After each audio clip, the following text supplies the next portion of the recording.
सचिन पिता पुत्र पवित्र आत्मा के नाम पर आमीन। सभी को जय शु।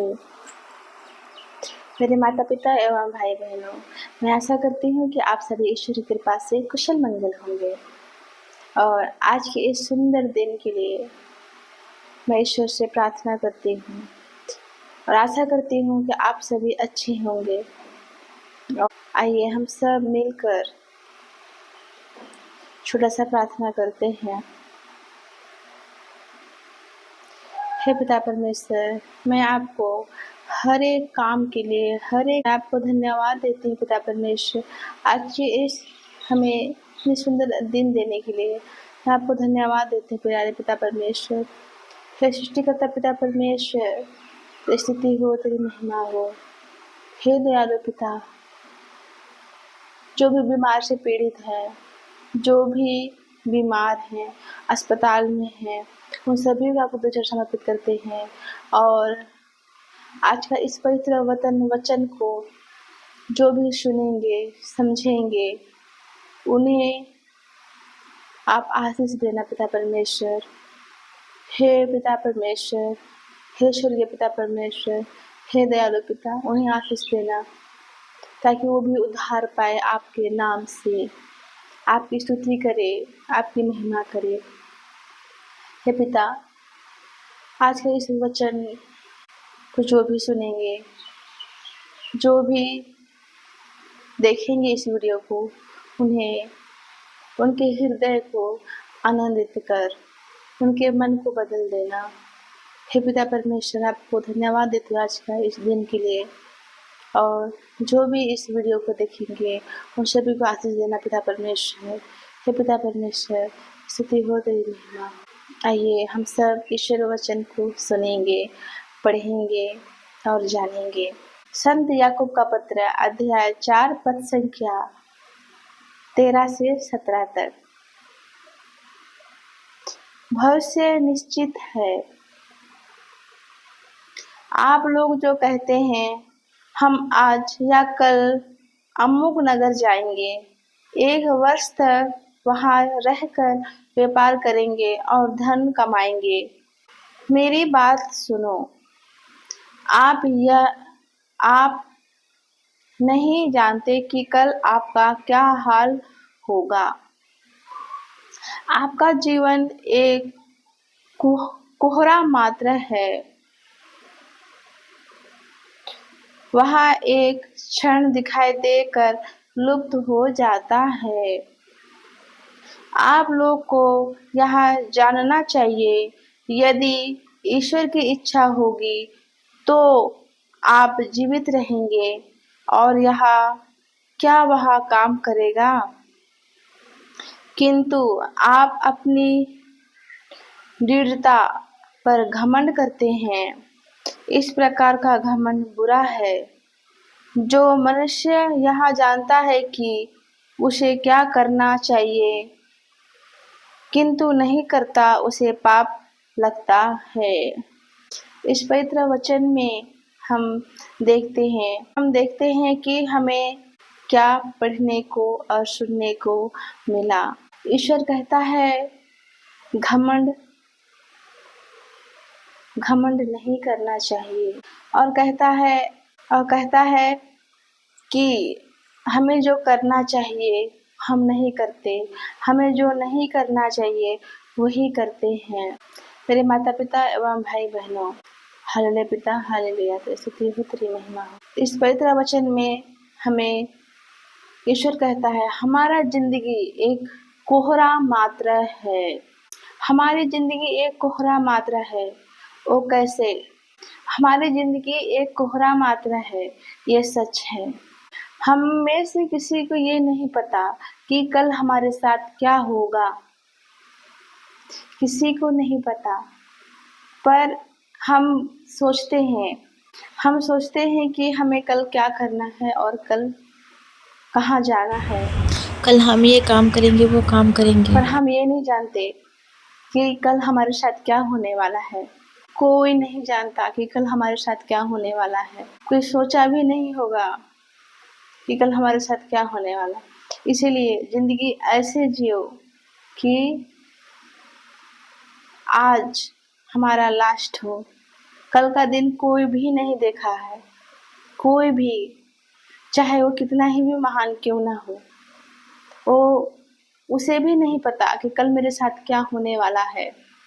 ये सब ईश्वर जानता है कि कल हमारे साथ क्या होने वाला है और क्या नहीं होने वाला है। इसलिए हमें यह बोलना चाहिए कि कल का कल देखेंगे और आज का आज देखेंगे, क्योंकि कल का दिन कोई नहीं देखा। इसलिए एक दिन को ऐसे जियो जैसे ये हमारा आखिरी दिन हो। ऐसे जियो कि हमारा आखिरी दिन हो। हम में से कोई नहीं जानता कि अभी हो जाए कुछ हमारे साथ अनहोनी, या कल हम रहे या ना रहे, हम में से नहीं जानते। पर हम इतरा के बात करते हैं किसी के साथ, घमंड के साथ। ईश्वर कहता है अपनी दृढ़ता पर घमंड करते हैं। घमंड एक ऐसा शब्द है, ऐसा हमारे अंदर होता है। घमंड सबों के अंदर होता है। घमंड हमें पता भी नहीं चलता कि हम बातों बातों में घमंड कर जाते हैं। हमारे शरीर में कुछ परसेंट ईश्वर होता है और कुछ परसेंट हम खुद भी नहीं जानते कि क्या और कब क्या हो रहा है। शैतान भी निवास करता है, क्योंकि जो हमारे अंदर आत्मा है वो ईश्वर ने हमें दिया है। ये शरीर तो एक धुंध मात्रा है, वो कब मिट जाए वो किसी को नहीं पता। इसलिए ईश्वर कहता है घमंड नहीं करना है। अपने खूबसूरती पर लोग घमंड करते हैं। अगर कोई ज़्यादा पढ़ता है और परीक्षा में अच्छा नंबर आता है, अच्छे मार्क्स आते हैं, तो घमंड करते हैं। वो ईश्वर को धन्यवाद नहीं देते। वो नहीं कहते कि ये ईश्वर की इच्छा है। वो कहते हैं ये हमारी मेहनत है, हमारा दिन रात का मेहनत है। इसलिए मेरे माता पिता और भाई बहनों, पड़ोसियों के साथ, अपने अगल बगल किसी के साथ भी घमंड नहीं करना। एक दिन ऐसे जीना जैसे ये हमारा आखिरी हो, क्योंकि कल का दिन हमने किसी ने नहीं देखा। मेरे माता पिता एवं भाई बहनों, संत लूकास का पत्र अध्याय 1 पद संख्या 48 से 51 तक देखते हैं। वहाँ हमें यह देखने को मिलता है, माँ मरियम घमंड नहीं करती। वो ये नहीं कहती कि ईश्वर ने मुझे चुना क्योंकि मैं खूबसूरत हूँ, पवित्र हूँ, ये नहीं कहती। वो कहती है कि ईश्वर की कृपा दृष्टि है, उसने मुझ पर दया की है। ये है दया, विनम्र। हमें घमंड कभी नहीं करना चाहिए। और कहती है क्योंकि उसने अपनी दीन दासी पर कृपा दृष्टि की है, अब से सब पीढ़ियां मुझे धन्य कहेगी, क्योंकि ईश्वर शक्तिमान ने मेरे लिए महान कार्य किया है, पवित्र है उसका नाम। घमंड नहीं करना है हमें। मेरे माता पिता एवं भाई बहनों, एक बार की बात है, एक लेडीज बाहर खड़ी हुई थी और वो 2 बेटियां आए और कहते हैं कि मेरे पास इतनी महंगी ड्रेस है, कैसे लग रहा है, कितनी सुंदर लग रही हूँ मैं।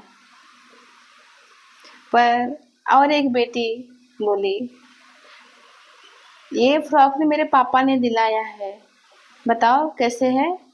ये फ्रॉक ने मेरे पापा ने दिलाया है, यहाँ पर प्रेम झलकता है। और दूसरी बेटी ने पूछा कि मैं कितनी सुंदर हूँ। ये 1500, 1600 का, 1800 का ड्रेस है, इतनी महंगी ड्रेस है, बताओ कैसे है। घमंड इंसान को चूर चूर कर देता है। उसे घमंड है कि मेरे पास इतनी महंगी ड्रेस है, और दूसरी बेटी के पास प्यार है अपने पापा का, कि वो कहती है ये मेरे पापा ने दिलाया।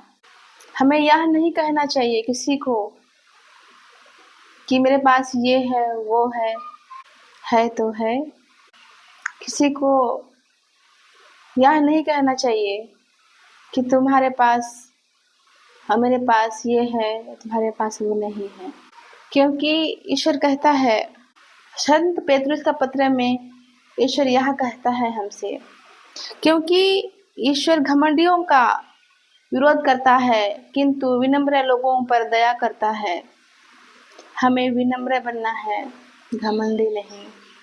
चाहे हम कितने भी बड़े क्यों ना हो जाए, हम जिम जाएं, हमारा बॉडी बनाएं, चाहे हमारे पास जितना भी धन दौलत होगा, पर अगर एक बार एक बीमारी लग जाता है तो उसे कोई बचा नहीं सकता।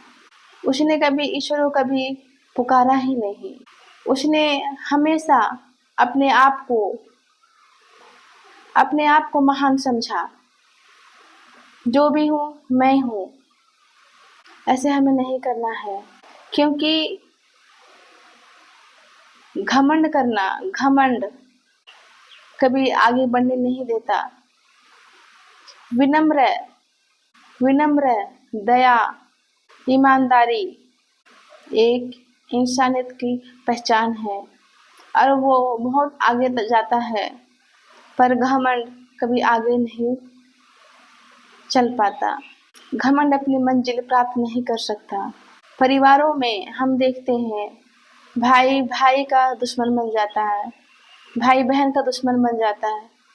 घमंड तू मैं करने लग जाते हैं, एक दूसरे को समझने का प्रयास ही नहीं करते। घमंड मेरे से बड़ा कौन, एक समझता है तो दूसरा समझने को तैयार ही नहीं होता। यहाँ इस पृथ्वी में बड़ा छोटा कोई नहीं होता, क्योंकि हमारा शरीर एक धुंध मात्रा है। हमें खुद नहीं पता कि हमारे साथ आज और कल क्या होने वाला है। आजकल तुरंत पेट में दर्द होता है या सिर में दर्द होता है, वो अचानक मर जाते हैं। उन्हीं को खुद नहीं पता कि हमारे साथ क्या होने वाला है, क्योंकि ईश्वर जानता है सब कुछ। चाहे आप कितना ही भी अच्छा बॉडी क्यों ना बना लो, आखिर उसे भी मिलना ही है मिट्टी में। चाहे बीमार पड़ने के बाद आप चाहे कितना ही भी डॉक्टर से इलाज क्यों ना करा लो, अगर आपके साथ ईश्वर नहीं है, वहाँ कोई दुआ या कोई दवा काम नहीं करता। करता धरता ईश्वर है, हम तो उसके हाथ की कठपुतली हैं। यिर्मयाह का ग्रंथ अध्याय 13 पद संख्या 17 में आप देखोगे, ईश्वर कहता है, यदि तुम नहीं सुनते तो तुम्हारे अहंकार के कारण मुझे एकांत में बैठकर रोना पड़ेगा। मेरे माता पिता एवं भाई बहनों, ईश्वर कहता है, हम उसकी बात नहीं सुनते, उसके रास्ते पर नहीं चलते हैं। हम उसके रास्ते पर नहीं चलते हैं तो दुखी होकर एकांत में रोता है। एकांत में रोता है। मैं एक अच्छा उदाहरण देकर आपको समझाती हूँ। और आपने कभी देखा होगा, जिस घर में मम्मी पापा नहीं होते, बड़े भाई या छोटा भाई या छोटी बहन को समझाने का बहुत प्रयास करते हैं कि ये गलत है, ऐसा नहीं करते, पर वो बेटी कभी अपना घमंड नहीं तोड़ती, कभी अपना घमंड नहीं छोड़ती। उसे लगता है कि सब कुछ मैं हूँ, मैं सब कुछ कर सकती हूँ, मुझे किसी की ज़रूरत की नहीं है। तब वो भाई अंदर ही अंदर घुटता है, अंदर अंदर रोता है, उसे कोई समझता नहीं। गलत रास्ता पकड़ लेते हैं, समझाते हैं, रोते हैं, पर कोई फायदा नहीं, क्योंकि घमंड सिर चढ़ के बोलता भी है। मेरे माता पिता भाई बहनों, इसलिए ईश्वर कहता है, घमंड मत करो, क्योंकि घमंड ऐसा है, घमंड एक शैतानी आत्मा है जो आपको चूर चूर कर देता है, आपको तोड़ देता है, पूरे परिवार से अलग कर देता है। मेरे माता पिता, भाई बहनों, लोग कहते हैं हम बहुत सुंदर हैं, हम बहुत पढ़ते हैं, बहुत इंटेलिजेंट हैं, बोले घमंड करते हैं। हमें घमंड नहीं करना चाहिए। हमें हर एक बात के लिए ईश्वर को धन्यवाद देना चाहिए, क्योंकि हर एक चीज़, हर एक घटना ईश्वर की इच्छा के अनुसार ही होता है। आइए, क्योंकि इस पृथ्वी में जितने भी हैं मनुष्य, चाहे वो कितना ही बड़ा, चाहे वो कितना ही भी धनवान, वो अपने दिन को या समय को नहीं खरीद सकता, क्योंकि वो एक दिन को भी नहीं खरीद सकता, ना ही रोक सकता है, क्योंकि एक करता धरता ईश्वर है, प्रभु यीशु। क्योंकि ईश्वर कहता है मनुष्य एक धुंध मात्र है। आइए हम सब मिलकर प्रार्थना करें। इस सुंदर वचन के लिए ईश्वर को धन्यवाद दें।